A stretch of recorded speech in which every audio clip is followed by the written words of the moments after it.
Good evening friends. आज आज की क्लास में आप सभी का स्वागत है। आज अपनी बिजनेस स्टैटिस्टिक्स के चैप्टर 3 की छठवीं क्लास और लास्ट क्लास है। आज ये चैप्टर अपना ख़त्म हो जाएगा और इसमें सबसे अपने पहले क्लासिफिकेशन, फ्रीक्वेंसी डिस्ट्रीब्यूशन के बारे में पढ़ा है और आज अपन पढ़ेंगे टेबुलेशन। टेबुलेशन क्या होता है, इसके क्या प्रकार है, क्या दोष है, क्या हानियाँ, ये पढ़ेंगे। तो अपन पढ़ते हैं टेबुलेशन के बारे में।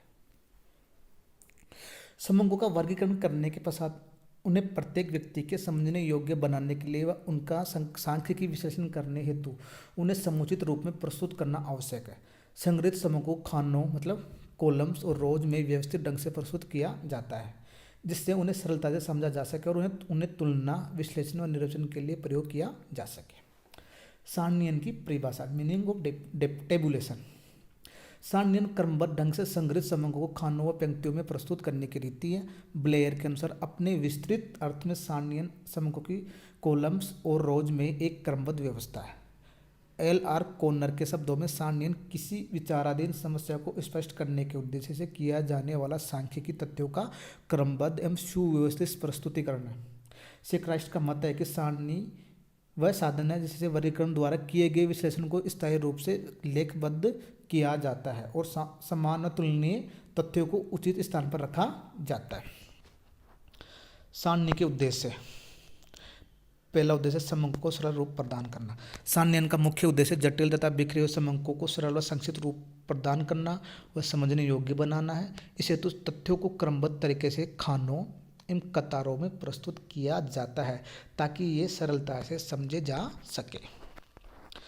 दूसरा है तुलनात्मक अध्ययन की सुविधा।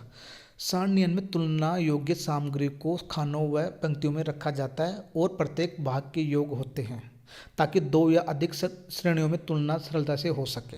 तीसरा है समानता और विषमता का स्पष्टीकरण। टेबुलेशन में समानता और विषमता को भी स्पष्ट कर देता है। जनसंख्या को पुरुष, स्त्री, बच्चे तथा शिक्षित, अशिक्षित, आयु आदि को खानों कतारों में लिखने से एकता और भिन्नता स्पष्ट हो जाती है। स्त्री है, बच्चे तथा शिक्षित व अशिक्षित से एकता और भिन्नता स्पष्ट हो जाती है। अगला है न्यूनतम स्थान में तथ्यों का प्रस्तुतिकरण। टेबुलेशन का उद्देश्य समूहों को न्यूनतम स्थान में व्यवस्थित रूप से प्रस्तुत करना व वर्णनात्मक तथ्यों की तुलना में अच्छे ढंग से जानकारी प्रदान करना है। सांख्यिकी विश्लेषण को सुगम बनाना। समूहों को सारणी में प्रस्तुत करने से तुलनात्मक विश्लेषण और निर्वचन की प्रक्रिया सरल हो जाती है। सारणी का महत्व तथा लाभ, मतलब इंपॉर्टेंस एंड एडवांटेज ऑफ टेबुलेशंस। सारणी समूहों को संकलन व वर्गीकरण तथा उन्हें निर्वचन के मध्य की एक महत्वपूर्ण प्रक्रिया है। इसका महत्व इससे प्राप्त निम्नलिखित लाभों के कारण है। पहला है क्या क्या महत्व लाभ है। समझने में सुगमता। इसकी सहायता से सामग्री को आकर्षक ढंग से प्रस्तुत किया जाता है ताकि वह सुगमता से समझ में आ सके तथा सांख्यिकी प्रयोग के लिए उपयुक्त हो जाए। इसमें प्रस्तुत समूहों को बाएं से दाएं, मतलब लेफ्ट से राइट व ऊपर से नीचे, मतलब अप से डाउन की ओर पढ़ा जाता है। दूसरा आकर्षक प्रारूप, अट्रैक्टिव फॉर्म।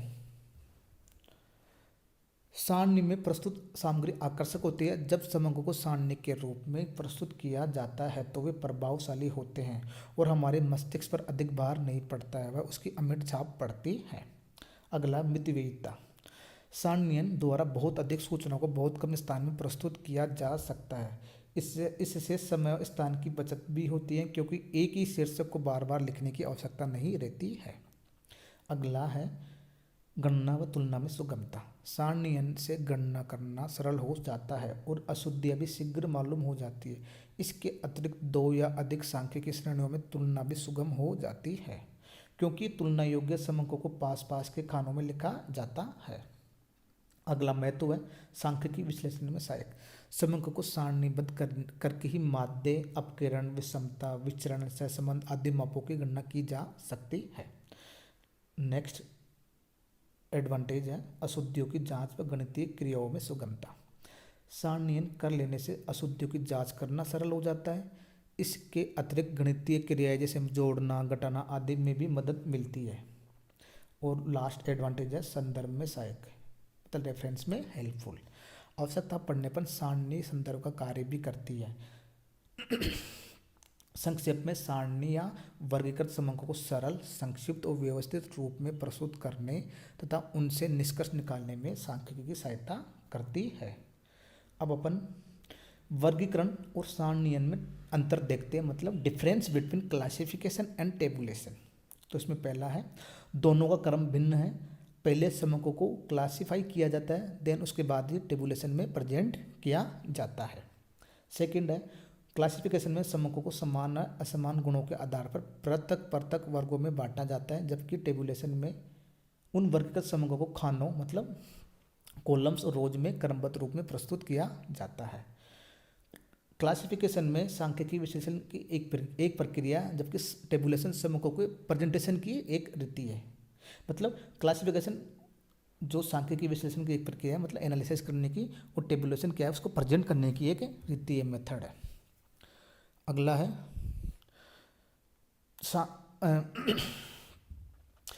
क्लासिफिकेशन की प्रक्रिया में समूहों को वर्गों एवं उपवर्गों में बांटा जाता है, जबकि इस टेबुलेशन में उन्हें उपयुक्त शीर्षकों व उपशीर्षकों के अंतर्गत प्रस्तुत किया जाता है। अब लिमिटेशन ऑफ टेबुलेशन, क्या क्या इसकी लिमिटेशंस हैं। गुणात्मक तथ्यों को सारणी में प्रस्तुत नहीं किया जा सकता। ओनली मात्र संख्यात्मक तथ्यों को ही सारणी में दर्शाया जा सकता है। मतलब नंबर्स में कोई हो वही दर्शा सकते हैं, लेकिन जैसे गुणों, जैसे वो बुद्धिमान है, वो गोरा है, वो काला है, वो हैंडसम है, वो बेड फेस वाला, ये उसमें अपन प्रेजेंट नहीं कर सकते। दूसरा है, सामान्य व्यक्ति प्रस्तुत समूहों से कोई निष्कर्ष नहीं निकाल सकता, इसके लिए विशेष ज्ञान की आवश्यकता है, अतः उसका उपयोग कुछ वर्गों तक ही सीमित रहता है। नेक्स्ट है, सीमित स्थान के कारण प्रदर्शित समूहों का संदर्भ आदि बहुधा स्पष्ट नहीं हो पाता, जिसके अभाव में सारणी में प्रस्तुत समूहों का अर्थ पूर्ण रूप से स्पष्ट नहीं हो पाता है। नेक्स्ट है, व्यक्तिगत समूहों का अपना पृथक अस्तित्व सारणी में मिट जाता है। और अगला लिमिटेशन है, सारणीयन करने में अनेक बार सन्निकट भी करना पड़ता है, जिससे परिशुद्धता नहीं रह पाती है। अब main parts of A table, मतलब सारणी के मुख्य भाग कौन कौन से होते हैं, उसके बारे में चर्चा करेंगे। पहला है टेबल नंबर। सर्वप्रथम सारणी के सबसे ऊपर उसकी संख्या दी जाती है, जिससे सारणी के अध्ययन में सरलता हो जाती है। दूसरा है टाइटल, मतलब शीर्षक। शीर्षक ऐसा होना चाहिए जिससे समूहों की प्रकृति, क्षेत्र व समय आदि के बारे में एक ही दृष्टि में स्पष्ट रूप से मालूम हो जाए। शीर्षक छोटा होना चाहिए और उसके लिए ऐसे शब्दों का चुनाव करना चाहिए जो उपयुक्त और स्पष्ट हो। तीसरा है कैप्शन एंड स्टेप्स, मतलब उपशीर्षक एवं अनुशीर्षक। एक सारणी में कई खाने एवं पंक्तियाँ होती है, जिनकी संख्या समूहों एवं विषय की भिन्नता पर निर्भर करती है। जहाँ तक संभव हो, वर्टिकल खानों की संख्या कम होनी चाहिए एवं उनके उपशीर्षक, कैप्शन व क्षैतिज या बड़े खानों के अनुशीर्षक स्पष्ट, सरल व संक्षिप्त होने चाहिए। क्षैतिज व ऊर्ध्व खानों के अंत में योग टोटल का खाना भी होना चाहिए, मतलब टोटल का कॉलम भी होना चाहिए। सारणी का मुख्य अंग, यह भाग सारणी का हृदय होता है, अतः इसके आकार प्रकार की योजना पहले बना ली जाती है। इसका निर्णय आंकड़ों को देखकर किया जाता है। लास्ट है रूलिंग एंड स्पेसिंग। सारणी में रेखाएं और स्थल छोड़ने का काफ़ी महत्व है, क्योंकि सारणी की सुंदरता इन्हीं पर निर्भर करती है। अच्छा तरीका तो यह है कि पहले सारणी का ढांचा तैयार करके और उसमें आवश्यक सुधार करके सारणी बनाई जाए। रेखाएं कितनी व कैसे खींची जाए, स्थान कितना छोड़ा जाए आदि बातें विषय पर निर्भर करती है कि टिप्पणी का उपयोग तक किया जाता है। जब सारणी में दिए गए अंक या शीर्षक को समझाए योग्य बनाने के लिए टिप्पणी की आवश्यकता हो। लास्ट में टिप्पणी फुट नोट या सारणी के नीचे होती है, जो अंकों या शब्दों के स्पष्टीकरण के लिए आवश्यक होती है। और है सोर्सेज ऑफ डेटा। संकलित समूहों के उद्गम स्थान का पता लगाने के लिए यह उचित है कि सारणी के अंत में नीचे उन्हें स्रोत सोर्सेज का उल्लेख कर दे, ताकि यदि कोई अशुद्धि हो तो उसको सुधारा जा सके और अधिक व्यापक अध्ययन किया जा सके। देखो, सारणी का एक प्रारूप है, एक फॉर्मेट है। कैसे है, पहले मैंने बताया टेबल नंबर क्या होता है, उसका टाइटल ऊपर ऊपर होना चाहिए, फिर इसमें सब हेडिंग होनी चाहिए, फिर इसमें कैप्शन में सब हेड जैसे कॉलम कॉलम कॉलम और टोटल का एंड में होना चाहिए, और स्टेप एंट्री जो है टोटल कॉलम इधर होना चाहिए। अब सारणीयन के नियम रूल्स फॉर टेबुलेशन। डॉक्टर बाउले के अनुसार सारणी का कोई कठोर नियम नहीं है। सारणी के लिए सामान्य जानकारी की आवश्यकता होती है एवं अनुभव इसमें मुख्य शिक्षक होता है। समूहों को सारणीयन से प्रदर्शित करना एक महत्वपूर्ण कार्य है, जिसके लिए योग्यता, अनुभव व सामान्य ज्ञान की आवश्यकता होती है। सामान्य रूप से एक अच्छी सारणी की निम्न विशेषताएं पाई जाती है, जिसमें कौन कौन से आकर्षक हो, उपयुक्त माप हो, तुलनात्मक हो, वैज्ञानिक रूप से बनी हो, उद्देश्य के अनुसार हो, समूह के स्रोत की जानकारी, ये सब एक विशेषता होनी चाहिए। अब सारणियों के प्रकार, काइंड्स ऑफ टेबल्स टेबुलेशन। सारणी के प्रकार उसके उद्देश्य के आधार पर, मौलिकता के आधार पर, बनावट के आधार पर निर्भर करते हैं। तो उद्देश्य के आधार पर क्या है, अकॉर्डिंग टू ऑब्जेक्टिव में सामान्य उद्देश्य वाली और विशेष उद्देश्य वाली। मौलिकता के आधार में मौलिक या प्राथमिक, फिर व्युत्पन्न सारणी और सरल सारणी, और बनावट के आधार पर है।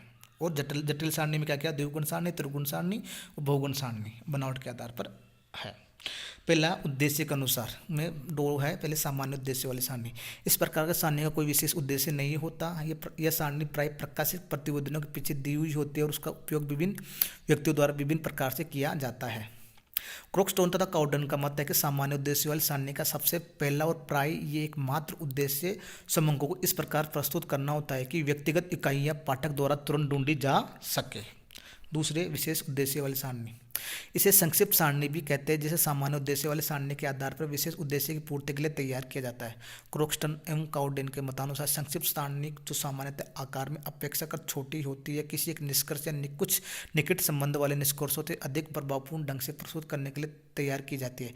इसे बनाने के लिए निरपेक्ष संख्याओं के स्थान पर माध्य, प्रतिशत, अनुपात, गुणांक आदि का प्रयोग किया जाता है। ऐसे समंक जो उद्देश्य से संबंधित नहीं होते हैं छोड़ दिए जाते हैं तथा विस्तृत आंकड़ों को वर्गीकृत करके संक्षिप्त रूप दिया जाता है। दूसरा है मौलिकता के अनुसार सारणी। पहला ओरिजिनल टेबल मतलब मौलिक सारणी, इसे वर्गीकरण सारणी या प्राथमिक सारणी भी कहते हैं। इसे मूल समंकों की सहायता से नए सिरे से बनाया जाता है। दूसरे व्युत्पन्न सारणी मतलब डेरिवेटिव टेबल, इसमें समंकों को मूल रूप से प्रस्तुत न करके उन्हें आधार पर निकाले गए योग, प्रतिशत, माध्य, अनुपात आदि को प्रस्तुत किया जाता है। और तीसरी है बनावट के आधार पर सारणी मतलब कंस्ट्रक्शन के बेसिस पर। तो इसमें पहला सरल या एक गुण वाली सारणी। सरल सारणी में सामान्य समंकों को केवल एक ही गुण या विशेषता को प्रस्तुत किया जाता है। इसे तैयार करना बहुत सरल होता है और इसे अध्ययन में भी बहुत सुगमता होती है। जैसे टेबल 3.1 में दिया है नंबर, राहुल टाइटल क्या, राहुल महाविद्यालय के विभिन्न संकायों में पर विद्यार्थियों की संख्या मतलब number of student in various faculty of Rahul college. इसमें संख्याएं कौन कौन सा फैकल्टीज, कला है, वाणिज्य, विज्ञान है, विद्या है, तो इसमें कितने विद्यार्थी है, 150, 750, 250, 850, उसमें एक गुणी है मतलब ओनली संख्याएं बस। अब दूसरा जटिल सारणी, इसमें एक से अधिक गुणों का विवेचन किया जाता है। ये निम्न प्रकार की हो सकती है, जिसमें जटिल में द्विगुण सारणी। द्विगुण सारणी में समूहों की दो परस्पर संबंधित विशेषताएं प्रस्तुत की जाती है। ऊपर की सारणी विद्यार्थियों की संख्या तो याद है, किंतु ये पता नहीं होता कि इनमें कितने पुरुष और कितनी स्त्रियां हैं। ठीक है, विद्यार्थी टोटल, लेकिन मेल फीमेल कितने। अतः द्विगुण सारणी में उपयुक्त प्रश्नों को उत्तर प्रदान किया जाता है। जैसे अब इसको अगर मेल फीमेल में बांटेंगे तो 2 गुण हो जाएंगे। देख कैसे, भाई फैकल्टी दे रखी है, नंबर ऑफ स्टूडेंट में मेल कितने फीमेल कितने, टोटल का कॉलम आ जाएगा। तो ये 2 गुण हो गए मेल और फीमेल। अब एक त्रिगुण सारणी भी है। एक त्रिगुण सारणी में समूहों को 3 परस्पर संबंधित विशेषताओं को प्रस्तुत किया जाता है। इसमें छात्रों को संकाय, लिंग और जन्म स्थान के आधार पर वर्गीकृत किया जाता है। देखो टेबल नंबर 3.3 में faculty wise distribution of student of Rahul college according to sex and birth place. देखो फैकल्टी आ गई। अब मार्क्स अर्बन, रूरल और टोटल, ठीक है। सॉरी मेल्स में क्या हुआ, गांव का, शहर का, गांव का टोटल। फीमेल में शहर का, गांव का टोटल। ग्रांड टोटल में गांव का कितना और शहर का कितना टोटल हो गया, तो 3 हो गए। भाई मेल में गांव और का कहाँ पे, गांव का और शहर का। फीमेल में गांव का और शहर का, ठीक है। अब एक बहुगुण सारणी होती है जब समूहों को 4 या अधिक परस्पर संबंधित गुणों को एक साथ प्रदर्शित किया जाता है, तो इसे बहुगुण सारणी कहते हैं। यदि उपयुक्त उदाहरण में विद्यार्थियों की वैवाहिक स्थिति पर भी प्रकाश डाला है तो वो बहुगुण सारणी बनने के जो निम्नलिखित प्रकार है। अगर ऊपर वाले एग्जाम्पल में एक मैरिड अनमैरिड और कॉलम जोड़े तो 4 से अधिक इसके वो हो जाएंगे, गुण हो जाएंगे। अब देखो एक एग्जाम्पल के तौर पे आपको समझाया जाता है। एक प्रतिचयन अध्ययन जो अजमेर और भोपाल में चाय पीने की आदत जानने के संबंध में निम्नलिखित सूचनाएं प्राप्त हुई। मतलब अजमेर और भोपाल में कौन चाय पीता है, कौन नहीं पीता, कितने पुरुष चाय पीते हैं, कितनी महिलाएं चाय नहीं पीती, ये सब इसमें निकालेंगे। अजमेर में क्या है, पुरुष 60% कुल चाय पीने वाले 35% था, स्त्रियाँ जो चाय नहीं पीती थी 30% था। ठीक है, भोपाल में पुरुष 65%, पुरुष जो चाय नहीं पीते थे जो चाय नहीं पीते, 25% मिस्टर जो चाय पीते थी, 15% थी। उस सूचनाओं के आधार पर एक सोच सारणी बनाएंगे। कैसे बनाएंगे? टेबल नंबर 3.2, फिर अपन इसका टाइटल देंगे table showing the distribution of population of Ajmer and Bhopal according to sex and tea habit. देखो पहले लिखेंगे टी हैबिट, अजमेर में और भोपाल में मेल और फीमेल और टोटल करेंगे। टी टेकर्स में जो चाय पीते हैं और नॉन टी टेकर्स। अजमेर में 25% जो मेल है चाय पीते हैं और जो 35% जो मेल है नहीं पीते, लेकिन अजमेर में जो फीमेल में 10% पीते हैं और 30% नहीं पीते हैं। इसका टोटल करेंगे 35 और 65% हो गया। वैसे ही भोपाल में निकाल लेंगे। ठीक है, अब मैं आपको एक एग्जांपल दे रहा हूँ, ये आपको करके मुझे सेंड करना है। अगर कोई भी चीज़ समझ नहीं तो आप पूछ सकते हैं। आज अपना ये टॉपिक, ये चैप्टर ये क्लियर हो गया। अगली क्लास में हम चैप्टर नंबर 4 पढ़ेंगे और उसके बारे में डिस्कस या डिटेल से चर्चा करेंगे। चैप्टर नंबर 4 में अपने पास है, उसका जब हम नाम बता देता हूँ कि चैप्टर नंबर 4 में क्या आएगा, ताकि आप पहले से पढ़ के थोड़े तैयार रहें। चैप्टर नंबर 4 का नाम है केंद्रीय प्रवृत्ति के मापन सांख्यिकी मानदंड, मतलब measures of centre tendency statistical average. इसमें मिड मोड, मीडियन है, ज्योमेट्रिक मीन, हार्मोनिक मीन, ये सब आएंगे, तो इसके बारे में डिटेल से चर्चा करेंगे। धन्यवाद।